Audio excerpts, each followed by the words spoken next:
Hello and welcome back to another OMNIHEROES video. In this video we're just going to go through Leviathan at 7 stars, so let's go ahead and level her up. We will get that sweet 7 stars and secondary passive. This is the reason that a lot of people are very excited about this unit, is this secondary passive. I believe that you'll need to get it up to 9 stars, or you'll need to get this unit up to 9 stars in order for her to be properly effective. But while Leviathan is alive, there's a 25% chance that enemy heroes' active skills will redirect their target to themselves.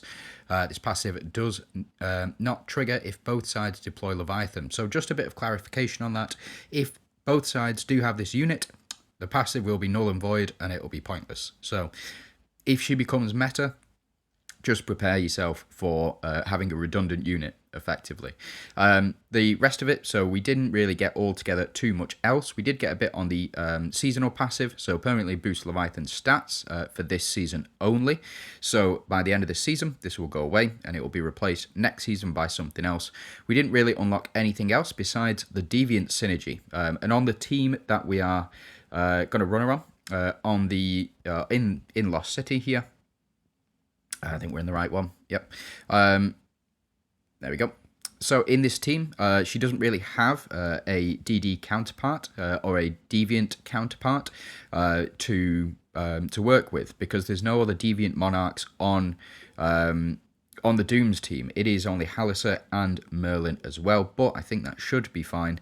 We can go ahead and take out Merlin, for example, and pop Ophelia in here. Where have you gone? Here you are. You can go ahead and pop Ophelia in here to get that Deviant synergy. So you'll have Arthur, Dahlia, Leviathan, and Ophelia as your DD units, then Halissa as well.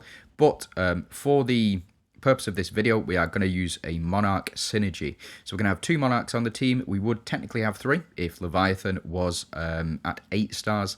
But again, she's not. So let's go ahead and see and compare and contrast with previous attempts. So in the last video, we did see Leviathan not doing altogether too much. And again, the reason for that is because she was at 6 stars. She doesn't really contribute super heavily to the team, besides giving that 100% reflect rate increase. That will go up as well when we do get it to 8 stars and then eventually to 9 stars as well.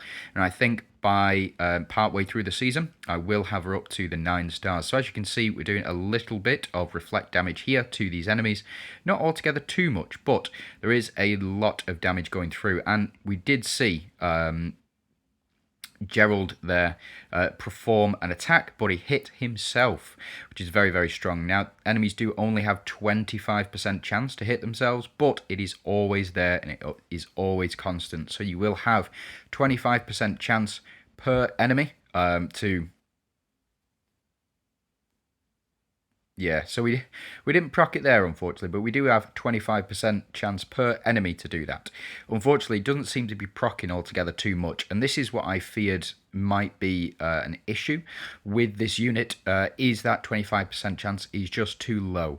And I think the 50% chance is a bit higher, but we've only seen it proc once so far in this entire battle, and the enemies have done a lot of attacks so far, I believe 15. Is what we've seen them do so far, and I've only seen 1 out of 15 attacks effectively be redirected. So again, that 25% chance is very low. We do still... we saw it there. There we go. That is the effect. So that's a very cool effect. So whenever we do reflect back, as soon as I start saying we've not seen it, we start to see it. Whenever we see an enemy attack reflected back, there will be a barrier that pops up in front of the units. You can go back and have a look at that barrier, and I think what we'll do is we will try this team again, just to see how many times we can get that to proc. I think when it goes up to 50%, so when we get Leviathan up to that 9-star mark, I think that is when we're going to start to see much more of that happening. So again, damage super low, not doing altogether too much. I don't think she is designed to do altogether too much damage. I think the redirect function will provide as her as her primary attacking force. There is something to be said about the how high the percentage is for her attack. So the higher the star level that you've got her at, the more damage she's going to do. And again, I think that if we were to, we do get the switch as well. Now she's on the front line. We'll just see whether or not that impacts things. So we've not seen this proc just yet. There we go. So we just saw it proc then and again. That is actually very, very strong, and I very, very much enjoy that. That's going to work very, very, very well in PvP, I think. This unit is primarily designed as a PvP unit, not as a PvE unit, but we'll just have to see. Again, she just needs to be higher star level, I think, in order to function properly, which is a shame. It is a shame, but we do get this reflect rate increase, which is it's putting in a lot of work here. Unfortunately, we do get Halissa going down. That's the first time I've seen that. Couldn't reflect that back, could we?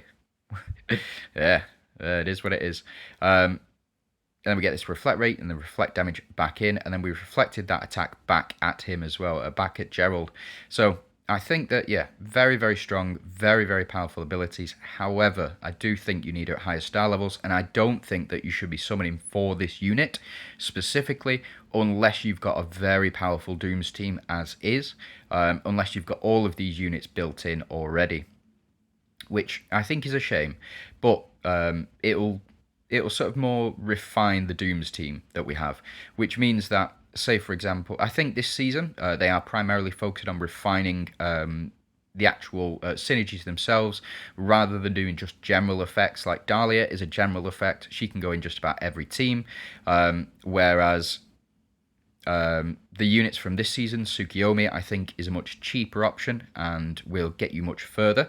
So if you are going to be summoning, or if you do need a unit to summon for, I would say Tsukiyomi this season is probably your best bet, unless you've already got a very, very strong Dooms team or you're maining Dooms. So that's it from me. I'm going to leave it there. I think she's, again, I think she needs to be 9 stars and above to properly work out and to properly function as she is intended to.